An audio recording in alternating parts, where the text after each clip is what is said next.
Good morning my dear students. Online recorded class में आपका स्वागत है। आज आप लोग पाठ 13 पढ़ेंगे रहीम के दोहे। और आपको परीक्षा में याद क्या करना है? पाठ 10 चिड़िया और चुरुगन। चिड़िया और चुरुगन कविता याद करनी है। और पाठ 13 जो मैं पढ़ाने जा रहा हूँ इसका भावार्थ आपको लिखना है। मैं भावार्थ लिख के भेज दूंगा। पहले पढ़ना प्रारंभ करते हैं। तो पाठ 13 है आपके रहीम के दोहे।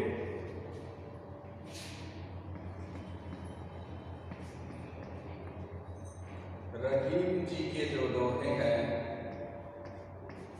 रहीम के दोहे।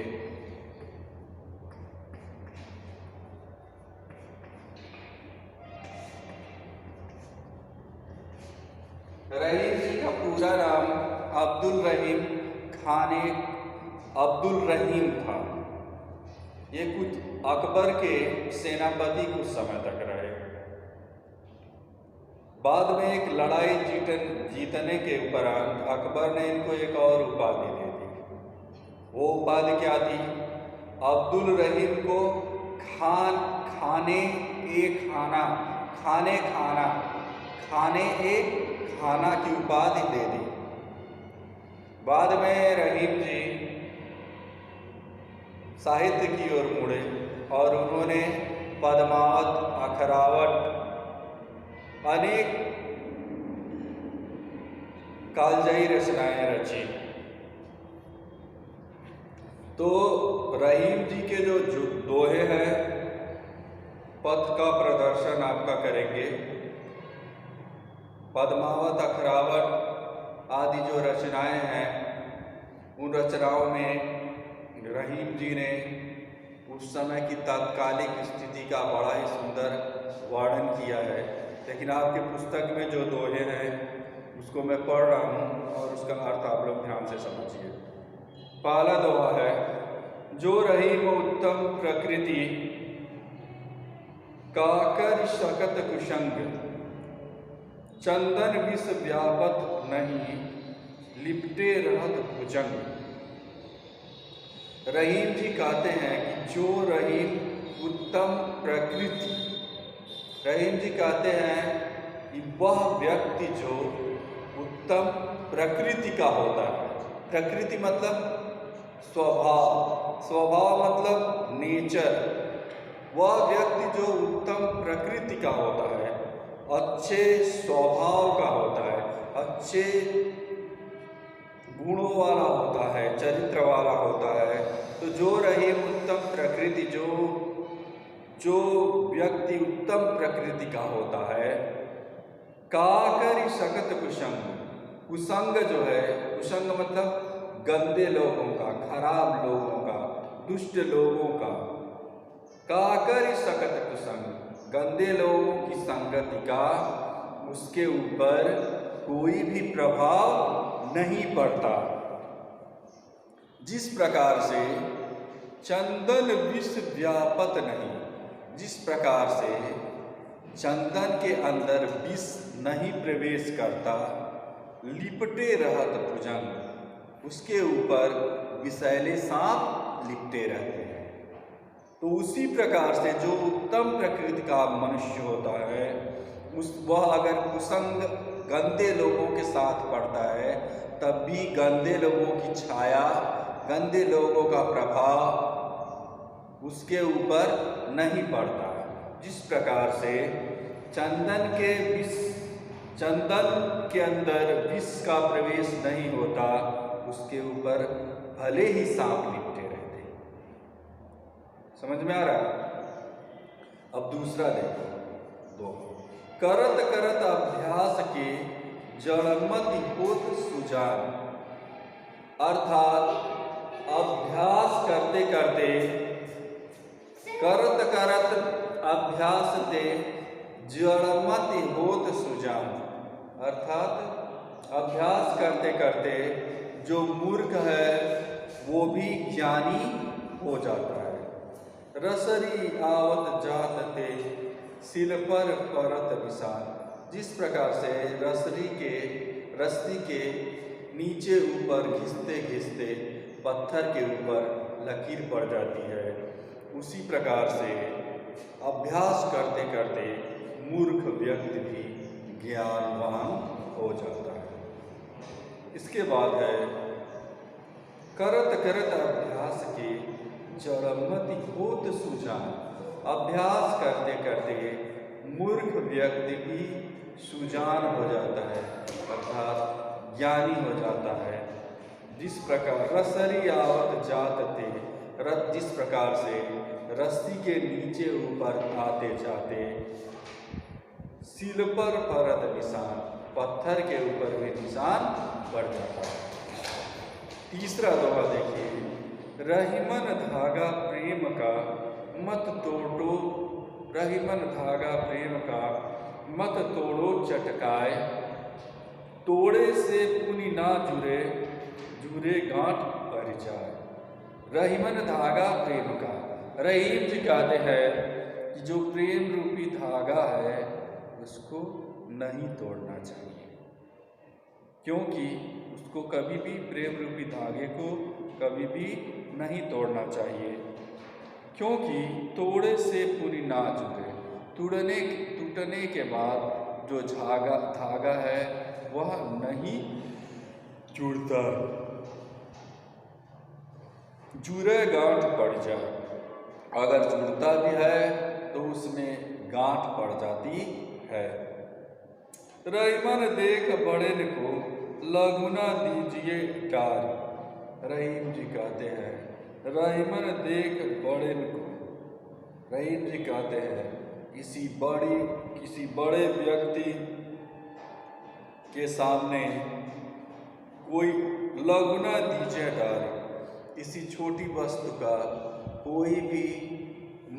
किसी भी छोटी वस्तु के महत्व को कम नहीं समझना चाहिए।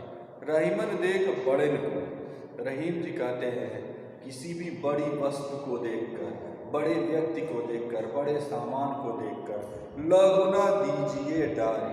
छोटी वस्तु के महत्व को कम नहीं समझना चाहिए। जहाँ काम आवे सुई, कहाँ करे तलवार। जिस प्रकार से जहाँ पर सुई की आवश्यकता होती है, जहाँ पर सुई काम करती है, वहाँ पर बड़ा सा तलवार कोई भी काम नहीं कर सकता। एक बार पुनः देखिए, रहीमन देख बड़ेन को, रहीम जी कहते हैं कि हम किसी बड़े व्यक्ति को देखकर, बड़े वस्तु को देखकर लगुना दीजिए डार। छोटी वस्तु के महत्व को हमको भूल नहीं जाना चाहिए। बड़े के आगे छोटे के महत्व को अस्वीकार नहीं करना चाहिए। जहाँ काम आवे सुई, जहाँ पर सुई की आवश्यकता होती है वहाँ सुई काम में आती है। और कहाँ करे तलवार, जहाँ पर तलवार की आवश्यकता होती है वहाँ पर तलवार काम कर सकती है। लेकिन जो तलवार है वो सुई वाले स्थान पर कभी भी काम नहीं कर सकती, और जहाँ पर तलवार का काम होता है वहाँ सुई कोई काम नहीं कर सकती। रहीमन निज मन की व्यथा, ये तो बहुत ही अच्छा दुआ है। रहीम जी ये हम लोगों को शिक्षा दे रहे हैं। रहीम खाने खाना हम लोग को बहुत ही अच्छी शिक्षा दे रहे हैं। रहीमन देखी, रहीमन निज मन की व्यथा, रहीमन निज मन की व्यथा। रहीम जी कहते हैं कि हमें अपने मन की व्यथा को, हमें अपने मन की बात को, हमें अपने मन की व्यथा को, अपने मन की बात को, रहीमन निज मन की व्यथा। रहीम जी कहते हैं कि हमें अपने मन की बात को अपने मन के अंदर ही रखनी चाहिए। जिस प्रकार से रहीमन निज मन की व्यथा मन ही राख्यो गोय। रहीम जी कहते हैं कि हमें अपने मन की बात को अपने मन में ही रखना चाहिए। सुन अटलई हैं लोग सब, दूसरे लोग उसको सुन करके इठलाएंगे, उपेक्षा करेंगे, बुराइयां करेंगे। लेकिन सुन अठिलई है लोग सब, उसको सुन करके सभी लोग इठलाएंगे, हंसेंगे, लेकिन बांट न रहे हैं कोई, लेकिन कोई भी उस दुख और दर्द को बांट नहीं लेगा। तो प्यारे छात्रों, बहुत ही प्रेरणादायक ये रहीम जी के आपके 5 दोहे हैं। परीक्षा में इसका आपसे भावार्थ पूछा जाएगा। भावार्थ मैं अगले दिन लिखवा के भेज दूंगा आपको। और पिछले वीडियो में एक लड़के ने मैसेज किया था पीछे कि कोलकाता किस नदी के किनारे है। तो कोलकाता हुगली नदी के ही किनारे है। हुगली नदी जो है पूरे पश्चिम बंगाल में बहती है, तो एक स्थित स्थान नहीं है। सामान्यतः जो राजधानी है उसी से जोड़ा जाएगा। तो जो कोलकाता है, हुगली नदी कोलकाता में भी है। ठीक है, अब आइए हम लोग एक बार पुनः इसका पुनरावृत्ति करते हैं। और आप लोग जो अभ्यास कार्य छोटे छोटे हैं, जो मुख्य और कठिन अभ्यास कार्य इसको तो मैं भेज दे रहा हूँ। जो छोटे छोटे अभ्यास कार्य हैं इसको आप लोग सही गलत करना, विशेषण विशेष्य बनाना, इस तरह से छोटे छोटे जो अभ्यास हैं इसको कर लीजिए। अब आइए एक बार पुनः देखिए। जो रहीम उत्तम प्रकृति का कर सकत संग, रहीम जी कहते हैं जो उत्तम प्रकृति का व्यक्ति होता है कुसंग का उसके ऊपर कोई भी प्रभाव नहीं पड़ता है। जिस प्रकार से चंदन के वृक्ष के ऊपर सांप लिपटे रहते हैं, लेकिन उनके विष का कोई भी प्रभाव चंदन के ऊपर नहीं पड़ता। दूसरा अभ्यास के ऊपर वो बात करते हैं। Practice made a man perfect, मतलब अभ्यास से मनुष्य जो है निपुण हो जाता है, कुशल हो जाता है। तो करत करत अभ्यास के जड़ में होत सुजान। रहीम जी कहते हैं ये अभ्यास करते करते जो मूर्ख है, जड़ मतलब मूर्ख, जड़ मतलब मूर्ख, मति मतलब बुद्धि, जड़ मतलब मूर्ख, मति मतलब बुद्धि। जो मूर्ख व्यक्ति होता है वो भी ज्ञानवान हो जाता है। रसरी आवत देख जात थे, जिस प्रकार से रस्सी के नीचे ऊपर आते और खींचते देख कर नीचे ऊपर आते जाते जो पत्थर की सील होती है, जो पत्थर रहता है उसके ऊपर भी निशान बन जाता है। अगला प्रेम के ऊपर रहीम जी क्या कहते हैं, स्नेह के ऊपर क्या कहते हैं। स्नेह बहुत ही पवित्र शब्द है। ये कोई किसी के साथ जुड़ जाता है, माता का बेटे से, भाई बहन दोस्त, किसी के बीच में। रहीमन धागे प्रेम का मत तोड़ो चटका। रहीम जी कहते हैं कि जो स्नेह रूपी बंधन है, प्रेम रूपी जो बंधन है, उसको हमें कभी भी एकाएक तोड़ नहीं देना चाहिए। क्योंकि टूटने के बाद जब धागा पुनः जुड़ता है तो उसमें गांठ पड़ जाती है। जैसे आपका भी एक बहुत ही प्यारा दोस्त है, उसको आप बहुत मानते हैं, एक दिन किसी कारणवश खूब पीट देते हैं उसको, तो फिर जब उसके बाद उससे मिलते हैं कुछ दिन की, यार ये दोस्त तुमको तो मैंने खूब पीट दिया था, चलो कोई बात नहीं, चलो मिठाई खाते हैं हम लोग, तो आपके साथ जुड़ेगा। लेकिन उसके हृदय में एक गांठ बन जाएगी कि जब ये मुझको पीट रहे थे तो उस समय नहीं देख रहे थे, अब ऐसी बात कर रहे हैं। इसलिए जो प्रेम रूपी बंधन होता है उसको हमेशा जुड़ा ही रहना चाहिए। अगर आप उसको अब तोड़ते हैं तो गांठ पड़ जाती है। अगला दुआ पुनरावृत्ति है।